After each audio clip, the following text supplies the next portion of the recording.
I thought I would have enough time to go over all of this good information that Jerry Jones spit it out this morning on 105.3 The Fan, but I don't. But we will do a show later on tonight about it.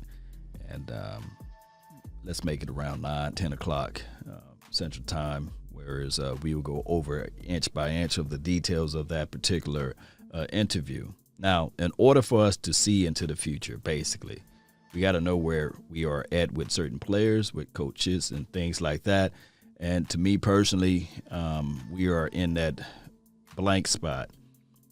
Just like if people start doing mock drafts, and we can do it for fun online or what have you, but there's phases to the mock draft. There's phases to the actual draft as well. What are those phases, Cowboy Nation? Well, first and foremost, we got to understand who will be the quarterback, right? We got to understand which player the Dallas Cowboys will try to retain. And then there's a phase of the free agency before the draft, right? Right? Then there's the actual draft. And then there are the guys that got drafted on certain teams, and the teams realize that they no longer need the veteran guys or guys they no longer have love and adulations on. Then they release those guys.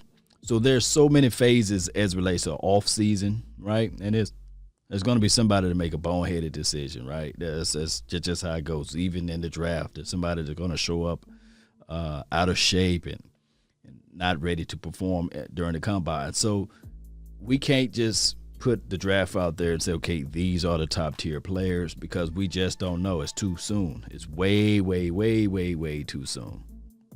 There's somebody right now that's preparing themselves, and they may run a 4.29, shoot all the way up in the draft because they're quick and they're fast, right? There's somebody that we probably looked at and said, man, he's supposed to run like a gazelle. He's supposed to be able to grab the ball and pull it out of the sky. And then he goes to the combine and fold up like a wallet, right? Or his measurables are not there. So there's so many room of just be patient. Let's understand that the offseason is long for a reason, and we are entering in the offseason knowing this. Jerry Jones is still the GM, knowing that Mike McCarthy will still be here, right? And as well as Kellen Moore, this offense will still be the same for the next 3 or 4 years, right? So that's things that we do know, regardless of the situation.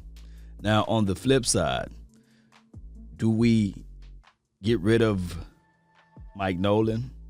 Would that be the philosophy in the scenario for the Dallas Cowboys? Because in that interview from 105.3 The Fan, Jerry Wayne Jones, when they started talking about Mike Nolan, he started talking about fans, the audience, that he got the world's highest number there. So there's a lot of things that we're going to have to digest. There's a lot of things that we're going to have to look at.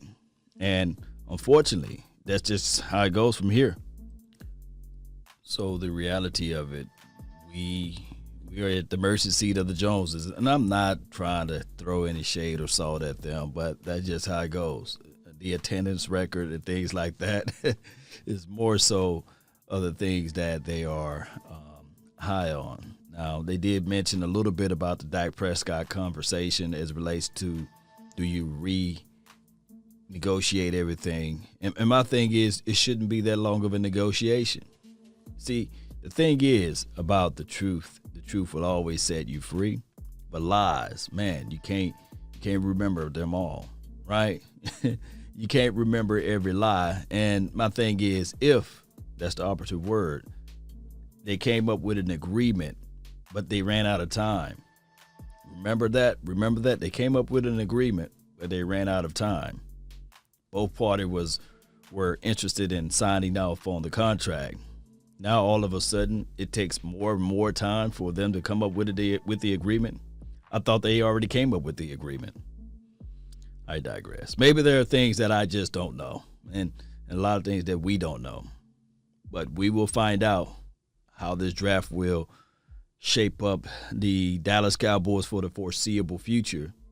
But things that we got to know from here before the draft, they got to have Dak Prescott signed. If not, then they got to look into this draft with the 10th pick and say, okay, they got to pick their future for the quarterback. That's the hard truth right there. That's the hard truth. With the 10th pick, the Dallas Cowboys got to look into the quarterback if they do not have Dak Prescott signed. I don't want to hear the story and the scenario. Well, we working on this, we're working on that. No, it don't take that long. Come up with a deadline. Deadline do make deals. I understand that. But come up with a deadline before the draft if you really have your love and adulations on that. The craziest thing of it all, before we get into more details of it, during the interview on 105.3 The Fan, shout out to him. He mentioned about Dak Prescott, the guy, the host or what have you. Jerry Jones started talking about defense. If we sign Dak Prescott, then we have to focus on the defense. We got guys that we got to sign. And we'll go into more details on my long-form show. But you guys already know. Who you talking about signing on the defense? I'm waiting because you signed Jalen, right? You signed D-Law, right? So who else are you trying to sign? Aldon Smith, you saying that he's going to be the guy that you'd rather sign over Dak Prescott? I'm waiting. I'm waiting on your thoughts and conversations of that re-signing Xavier Woods. Well, is that what you talking about, Cheeto Woozier? Or you talking about somebody that's not on this team yet? There's so many moving parts with this team. I would tell you this.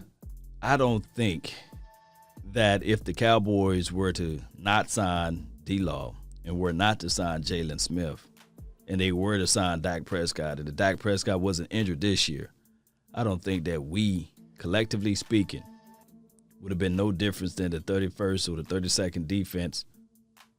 And I think that we were still won or winning or would have been able to win more games with Dak Prescott on the center than having a Jalen Smith and a D-Law. And I love D-Law's passion. And Jalen Smith, I love his heart and his motivations off the field, dare I say. But on the field, come on now. He wasn't that much more of a difference maker. Now, I do know that people are going to look at it, hey, Law, he had all of these tackles. That's cool. You can count those, what you want a cookie for it. But look where those tackles were happening at, right? And I'm not going to go into details of him talking about, hey, watch the tape. That's what we've been saying. We watching the tape. And this is not a Jalen Smith hate, but I encourage people to go watch the tape. That's what he said, right? This team, we got a lot of things that we have to really look at and contextualize as it relates to the 2021 season. We do.